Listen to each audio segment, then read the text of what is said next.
Let's work a little bit on Queen Dotty's face. I have marked off the stitches that are 14 stitches up from the purl round, and each one is 7 stitches away from the center stitch. The center stitch is the one to the left of our marker that we placed where we began slipping stitches a few rounds ago. This will be the center, and we want to have the center stitch, then 7 stitches.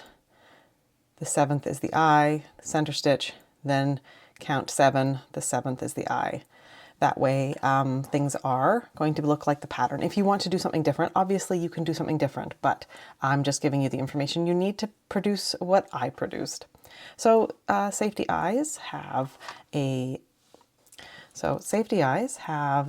eye part and then the shaft, and then there will be a grommety kind of thing. You want the flat section on this style of safety eye to go towards the fabric, and then this little part here that sticks up will stick up against these ridges and stop it from sliding back down.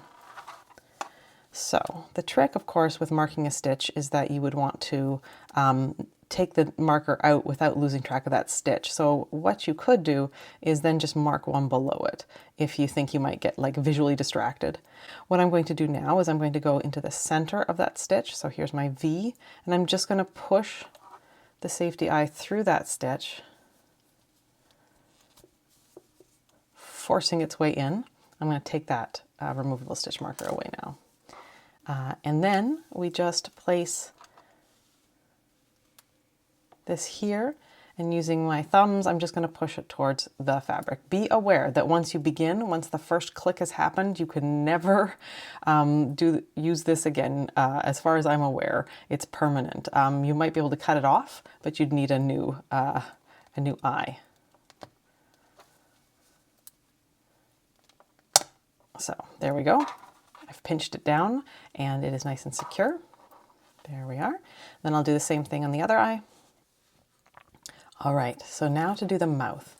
I have come 3 stitches up from the purl round. So this was the purl round here, then 1, 2, 3, and I am in the next round.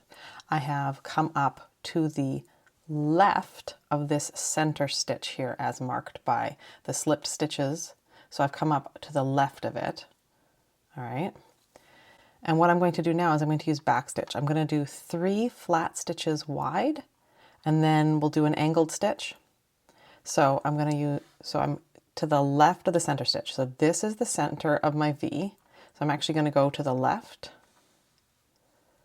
and then I'm going to come up on the other side of my center V. So I'm coming under 2 stitches. The yarn is coming up between them. I'm going to the left of one and to the right of the next. And that is our first back stitch. Then I'm going to come down to the left of this stitch and to the right 2 stitches over. All right, so that is 2 straight stitches. If I go down here, that will make the 3rd straight stitch. And now I said that I wanted to do a diagonal. So I can't come up right here. I have to come up higher. So if I come up like this, I will be making a diagonal. All right, so now I sort of stopped my back stitch flow, so I'm going to have to restart again. So now I want to do one more over, I believe, how much do I say I put between them? 7 stitches between the sides of the smile. So if I go 1, 2, 3, 4, that diagonal is kind of half a stitch. Well, it's more of a full stitch, and it's not doing a really nice diagonal. Hang on here. All right, so I've come up on my diagonal. I'm going to go down to make that diagonal happen. After I've done my first diagonal, I need to do one more diagonal. I'm going to come across here, go back down, and then I'm going to come straight up above where I came out here to put a straight top. There we are. So that I can start going straight down.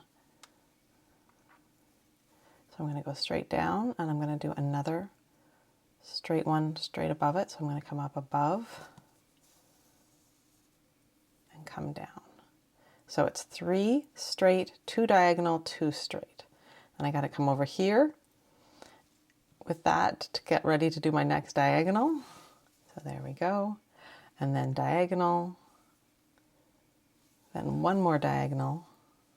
Oh, I came out parallel. Can you see how flat that is?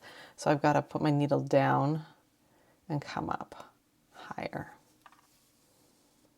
There we are. So now I can go down and then come up right above that so that I can do the 2 straights. 1 and 2. Let's have a look to see how we did here. These backstitch mouths are things that I sometimes need to do twice to make them look the way I want to. All right, you can see here how I've got kind of a straighter line. There's kind of more of a zigzag. That may just be how the threads are like lying on each other in that where they came out in the same hole there. And if you look there, yeah, that looks a lot better. So nice simple smile, some straights, some diagonals, some more straights. And if you want it a little bolder, you can go over it a second time or use 2 strands of yarn. And I hope that helps.